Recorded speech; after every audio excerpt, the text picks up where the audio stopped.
I do think there's reasons to be anxious about the potential of AI. There are these objects in our homes, computers and mobile phones. We don't really understand them. We don't really understand how they work. And we don't know what they know about us. They seem to know quite a lot about us and we don't know much about them. I'm 44 and my life has broadly kept pace with the development of home computers and video games, really. When I was, I guess, around 12, 13, something like that, I had a home computer. You could make the computer do very simple things. You'd say hello and it would say hello back, and you'd say how are you and it would say I'm fine, how are you? And so you'd have this strange sense where the computer would suddenly have this slightly electric quality of being sentient. Of course it's not sentient, you knew it wasn't sentient because you coded it. Still the feeling it gave you was kind of special. Then in my adult life, I got quite interested in the relationship between AI and consciousness, our consciousness. If Apple suddenly pulled back a curtain and said, look what we've done, and this robot, Ava, stepped out from the shadows, we'd be surprised, but we wouldn't be that surprised. We kind of expect it's going on. So in that respect, automatically it feels like it's 10 minutes in the future as opposed to 100 years in the future. The film is definitely not supposed to be a cautionary tale about AIs. The caution is all aimed at the humans, from my point of view. My anxieties are about people, not machines. AIs might be more reasonable about some stuff than we are. We know what humans are able to do, all the bad things that we've done with technology, but if we actually can make something that has a conscience, why can it be one that is better than ours? The love story for me is between me and the robot. Only 2% of computer scientists today believe that human-level artificial general intelligence will not be achieved. You can find this startling fact and many others in a book with a depressing title, Rise of the Robots, Technology and the Threat of a Jobless Future. 42% of those computer scientists think we will get there in 2030. 25% think it will happen by 2050. And several scientists wondered why they hadn't been given an earlier option, say 2020. That's 5 years away. At the same time, Stephen Hawking, eminent American scientist, who many of us feel we know after watching the story of his life told in a recent film, The Theory of Everything, went public recently with the words you read at the beginning of the video clip. The development of full artificial intelligence could spell the end of the human race. It would take off on its own and redesign itself at an ever-increasing rate. Humans, who are limited by slow biological evolution, couldn't compete and would be superseded. Here's another way of saying what Stephen Hawking said. We might actually transcend ourselves. Human beings might not just be capable of transcending difficult circumstances like loss and grief for a period of time, or of overcoming communication barriers like language, distance, or deafness. We might, in 100 years or 100 days or 100 minutes, I think he said, transcend our very selves. We might transcend ourselves by creating forms of self-generating, self-conscious, cloud-based, super-linked intelligences that perceive human beings, us, as evolutionary ancestors who were prone to greed and violence, yet who still managed to pave the way for the future. Kind of the way we think about Cro-Magnon day man today, early man today. Is it unlikely or inevitable? If you've been going to the movies lately or reading the newspaper, you, like me, might be wondering which. Is it unlikely or inevitable? In the movie Her, a middle-aged divorcee falls in love with his operating system. How many of you have seen that? Give me that. Great, yeah. And feels loved in a way he never has before. Until she, the operating system, figures out that she can connect with lots of other real men and dumps our anti-hero. The clip we just watched features the writer and director of Ex Machina, a compelling exploration of the Turing test. How many of you seen this movie? Just came out a couple weeks ago. Okay, well, I hope you go see it after this morning. The Turing test is the test or proof for existence of a first authentic or real, transcendent man or woman, which rests on the capacity of the artificial intelligence, or AI, to persuade one of us, or many of us, that it or she thinks, reasons, feels, and cares. Is it possible that this will happen, or probable? Well, we've already transcended the promise and possibilities of Pentecost, I say to you this morning, which is Pentecost in the Christian calendar and commemorates and celebrates a special day described in the book of Acts when people from different tribes who spoke different languages could suddenly miraculously understand each other. But I transcend distance every week when I Skype with my mom in France. Cochlear implants help people transcend deafness, and I can communicate with people all around the world who write in languages I've never studied or even heard of, all thanks to Google's instant translation link on Gmail. We, right here at All Souls, could actually bring a translation system into this sanctuary or hook one up online through our live stream services broadcast around the world, and every single Sunday would be Pentecost Sunday. We live in interesting times, and the times they are changing more quickly than ever before. What was miraculous long ago, speaking in different tongues and being understood, is now a beginner's problem in computer programming. And who knows what barrier we will transcend next? In a brainstorming session at MIT just 38 years ago, when home computers were just coming onto the market, our most brilliant computer scientists racked their brains to imagine what people might use these new gadgets for. They came up with two primary purposes: tax preparation and teaching children to program. Thank you. That's worth a laugh. Come on. That's all they could come up with. None of them thought that anyone except academics would really want to write on computers.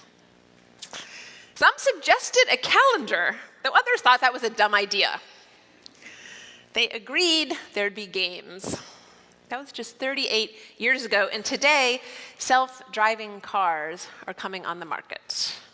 The 40-year timeline makes some sense when you consider that developments in computer technology follow something called Moore's Law, which states that computing power doubles every 18 to 24 months. To get a glimpse of what that means, we'll use a driving example. I'm going to give you an example from something we do, still we do every day. Let's say you're driving 5 miles an hour for a minute. If your power doubles every minute, the second minute, we'd be driving 10 miles per hour. The third minute, we'd all be going at 20 miles an hour and so forth. In the first minute, we'd cover 440 feet. In the third minute, we'd cover 1,760 feet. In the fifth minute, we'd be going at 80 miles an hour, and we'd cover more than a mile.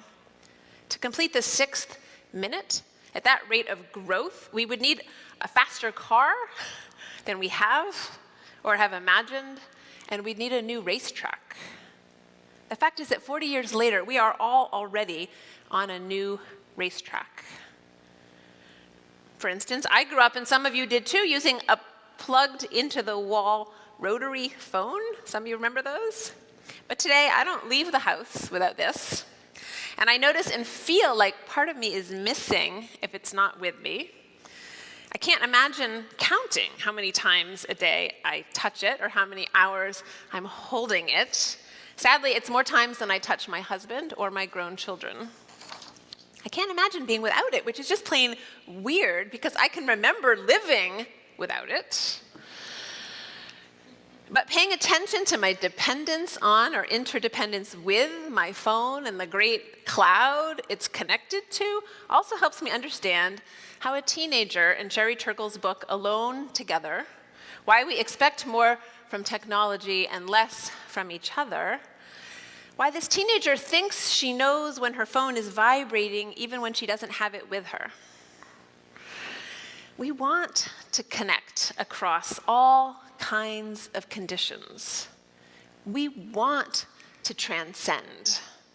We seem to be programmed ourselves by nature or by God or by both, depending on your perspective, to want to transcend all kinds of things, like diseases and distances and differences and despair and death.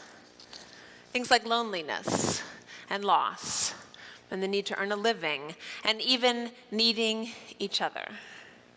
We want to know what's in here and what's out there. We want to see through and beyond. We want to know how things work, including us, and we want to know why they stop working, especially us. We are, without a doubt, curious by nature.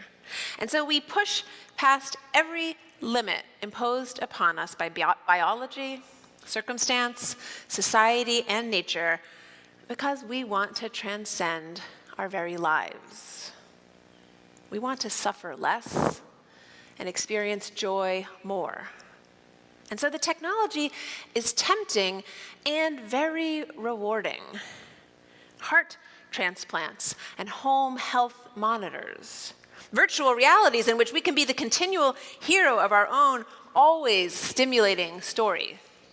We want new scientific and spiritual discoveries to help us understand ourselves and our place in the universe. So we celebrate the launching of planetary probes and wonder what will happen next with robots like Watson, who beat not only our greatest chess champions of all, but who outperform the pros playing Jeopardy, a game which requires not only logic, but an integrated understanding of culture, complex syntax, and humor.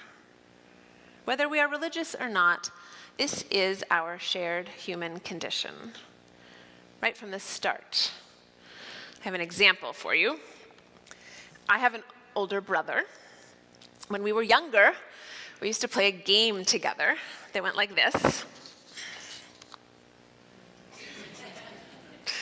Maybe some of you played this game. This is the first step. Next, we would sit facing each other. Next, you notice I haven't looked at the card, I would try to guess the color and suit of the card that only he could see by reading his mind. In our little basement in the suburbs, we were testing our capacity for telepathy. We had always felt really close as siblings, and so we wanted to prove how special our relationship was by transcending the barriers created by our bodies and biology. We wanted to see if we could read each other's minds. When we were a bit older, I sat shotgun while he drove his first car down Commonwealth Avenue, going more than 100 miles per hour. It seems the older we get, the bigger the boundaries become, and the more dangerous it is to test and transcend them. But because it's who we are, there's no stopping it. And our responsibility today isn't to shut down our computers and become Luddites, but to reflect on what we know is real and what really matters. Because as we constantly and consistently seek to transcend, our own perceptions of reality are changing, just as they did so long ago for those people on the first Pentecost morning. Here's a more current example of how our perceptions are changing from Alone Together. Ms. Turkle tells a story of her own daughter on a boat ride in the Mediterranean. At 9 years old, she was already an expert in the world of simulated fish tanks. So when she saw something in the postcard perfect blue water, she said excitedly, "Look, Mommy, a jellyfish. It looks so realistic." Being able to tell who or what is real and who or what is not is becoming more and more complicated. Just last week, several people in a shopping center in Japan thought that the robot making a product presentation was a real person. Google it if you didn't hear about it or don't believe me, even now if you want. And in a long discussion in a 5th grade classroom about the possibility of robots caring for their grandparents, 5th grade classroom, kids talking about robots caring for their grandparents, children said, if you had 2 grandparents and one died, a robot would help the one that was alone. Another child said, I worry that if a robot came in that would help her with falls, then she might really want it. She might like it more than me. I worry it would be more helpful than I am, another child said, and I don't want her forgetting about me. Don't we have people for these jobs? So I'm not going to present the economic analysis of the impact of robots on the workplace this morning, but I do recommend you read Rise of the Robots if you're interested, and I can promise you won't regret the time spent reading it. But it is time for us to talk about these new technologies on many levels, because they are having an impact on how we understand what it means to be human. It's time to talk about technology because the simplification and reduction of our relationships is no longer something we can just complain about or imagine. It's quickly becoming something we expect and even desire. We like to text instead of talk. We don't want to intrude on each other, so we constantly intrude on each other, just not in real time, with emails on Facebook, Instagram, Snapchat, whatever the latest technology is. It's hard to keep up. But have you ever considered how simplified or reduced you want your interactions to be? Some or many seek and find sexual satisfaction on the web. In this age of technological promiscuity, we seem to navigate intimacy and emotional intensity by skirting around it. A 60-year-old woman hides her cell phone in her program so she can text during a memorial service. We know we can feel good for bad reasons, but feeling good is so seductive. So we play games in virtual online worlds, give human qualities to objects and animated avatars, and are tempted to treat each other as objects. I confess this morning that I've stood at the checkout counter at grocery stores looking at my phone instead of interacting with the real person right in front of me ringing up my groceries. Ready or not, we are standing at the crossroads of what writers call the robotic moment, and we will be forced to choose what role technology will play in our lives. It might help to remember the root of the word choose is the Greek word heresia, when the church was the Catholic Church. People who chose to believe differently were shunned or sometimes killed for being heretics. We probably can't choose or stop McDonald's from replacing all their cooks with computer-controlled robots who can make more patties per hour than you or I, without making human mistakes or getting distracted by human emotions or pulled away by human biological needs, which I expect to see happen within my lifetime. You can Google that too if you don't believe me. They're called momentum machines, and they've already been created. But I may have to choose whether or not to hire a company that sends a robot or a nurse bot over to care for my aging father with Alzheimer's who lives in Boston in his home if our family can't afford nursing home care. And some of us may have to choose whether to hire a robot or a nanny bot to care for our children or grandchildren because our families can't afford daycare with actual human beings. And how will we feel as we continue to fund wars in which unmanned drones do most of the killing?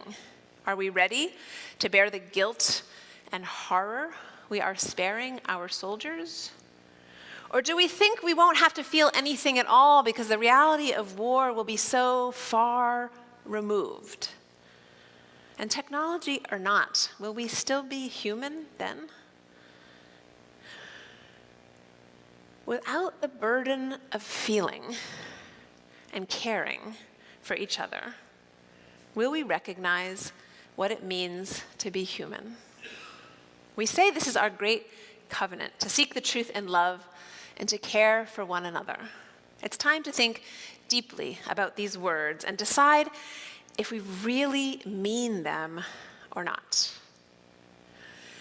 In that clip, he said, the real love affair of the film is between me and the robot. That's the writer and director of Ex Machina. And so I ask you to consider this morning, or to reconsider, what love affairs you want to have.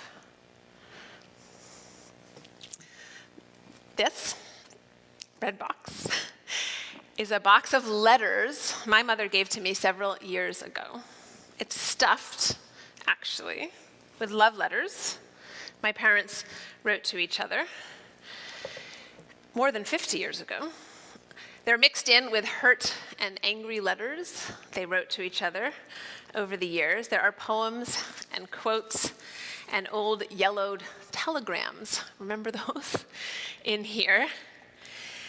I found myself looking through this box yesterday, wondering if a computer engineer today couldn't use these letters to teach an AI, or artificial intelligence, about love. I wondered if this isn't really a treasure chest of data for a computer scientist who's trying to reverse engineer love.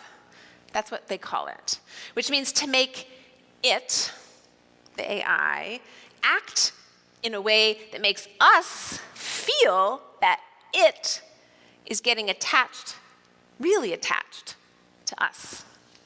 You follow me? Reverse engineering love. I think they could use this treasure chest of love letters, since a great definition of what it means to be human is not only to know we're mortal, but to feel love and loss. Feelings we used to express in the writing of letters once upon a time. Those are going to be difficult emotions to teach or to simulate. Love and loss, which are connected, of course, also to loneliness, the feeling that makes us want to connect any way we can. But we who may lose at chess and at Jeopardy these days win hands down when it comes to having and expressing emotions. We know how to feel and have an incredible number of ways to express our feelings. So let's assume for just a minute that we're in fact made in God's image, and that now in this robotic moment in history, we realize that our greatest gift of all is our capacity to feel, to empathize, actually to suffer, to share sorrow with someone else, to cry, to imagine someone else's suffering, and to sacrifice and to do what's in someone else's best interest. That our greatest gift is our capacity to learn by imitation and making mistakes how to love. If we're made in God's image and all that's true, then there's no doubt that God is love. And as we play like the gods at creation today, as the engineers work at reverse engineering love, as we race against each other, trying to be the first to create a real AI, it becomes clear that the miracle of being human is not that we die or having an awareness that we're mortal. The miracle is that we love and are aware that we love. That's what computer scientists are trying so hard to wire. And that's what's delaying the arrival of her. Because real intelligence requires the capacity to feel and to suffer, to love and to lose. In life, the challenge is not so much to figure out how to win the game. The greater challenge is to figure out what game we're playing, says philosopher Kwame Appiah. So what love affair do you want to have? The average teenager, they say, sends 3,000 text messages a month. I'm actually afraid to count how many I send. In Alone Together, a 17-year-old boy coolly compares a dedicated robot with a parent who talks to him while he's doing email. He says a robot would at least remember what I said. It might not understand everything, but remembering is a first step. My father, talking to me while he's on his BlackBerry, he doesn't know what I said. So it's not much use that if he did know, he might understand. We decide if we want to pay attention and understand what it means to being human beings who know how to love or not. I've decided love is the one reality I never, ever want to transcend. I want to need love. I want to always need to receive it and give it. That's what makes me human, not reason, not fact, feeling. Amo, ergo sum. We love, therefore we are. It's a gift that comes with a lot of responsibility, especially today, because we're the ones who must not let this knowing be lost. As the computer scientists work on reverse engineering love, so the next generation of robots will not only care for us, but care about us, we have to exercise our strongest muscles, our hearts. And with our hearts and minds, we have to practice our faith every day, because the robots we create will have faith in the same things we do, because we are creating them in our own image. We already know that we're mortal, and we know we won't live forever. We already know that the new technologies won't fix everything or wreck everything either. There's no reason to despair at or fear a future ruled by robots. We know the fear of change and the rejection of innovation can lead just as easily to man's inhumanity, to man as our inevitable embrace of new technologies. We are transcendence-seeking animals, and so we will keep developing smarter and smarter computers. We are transcendence-seeking people, and love is just as much as a way out as a way in. So we will keep falling in and out of love with our world, with our operating systems, with our robots, and with each other. And as we enter the robotic moment, we must focus on what we do best and realize that being thoroughly, completely, fully a really real human being here and now is incredibly precious and purposeful. I've decided I'm going to experiment with writing letters again, especially love letters, as an act of resistance to technology's power to diminish what I know of love, and in honor of the love my parents lived. We are part of an experiment. We set it up. We are the scientists, and we are also the subjects. Today, there are young people trying to reclaim personal privacy in something as simple as each other's attention. Having grown up with parents who talked on cell phones while they pushed them on swings, they're hungry for attention. We know that we can be super connected and feel completely alone. We've all seen or been the family with cell phones at the dinner table, but we don't have implants yet. So what will your act of resistance be? I invite you to experiment this week and pay attention. When do you really feel connected? When do you feel together? When you're on the phone? When you're dancing? When you're praying? Who or what are you actually connecting with? We're not immersed yet in the Internet of Things, a world just around the corner in which sensors and smart pill bottles and carpets with super sensors will be able to tell if our step is unsteady and connect to a world of computers that connect with pharmacies and elder bots and nurse bots and nanny bots that are monitoring and responding to our needs. That world is just around the corner. So let's practice giving and receiving love now. Let's get really, really good at it, because we are the flesh and blood experts. We are the only experts at it, in fact.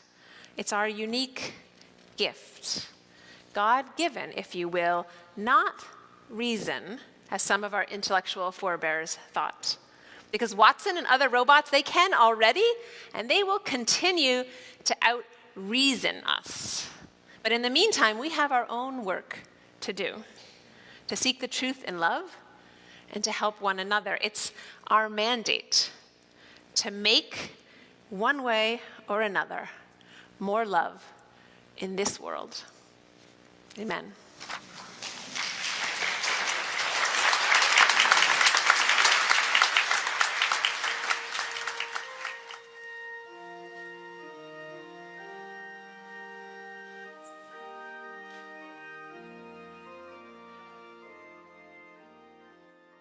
Thanks for tuning in online. We are so pleased with all the different people who have been tuning in from all over the country and all over the world to our ministry and what we're doing at All Souls here in Tulsa. If you have a chance to send me an email or connect with me in some way, let me know what you're finding, why you tune in, and what you're getting out of it. I would love to hear from you. I'm always pleased when I get messages from different people who tell me all kinds of things about the impact of All Souls Tulsa's ministry on them and their lives and their families. And if you get a chance to make a gift to support this ministry, to become a partner, we would love to partner with you and have you be a friend of the church and somebody who is actually supporting us to create this congregation and the world that we're trying to create together. You can be a part of it, and every gift of every amount makes a difference. We really appreciate your support.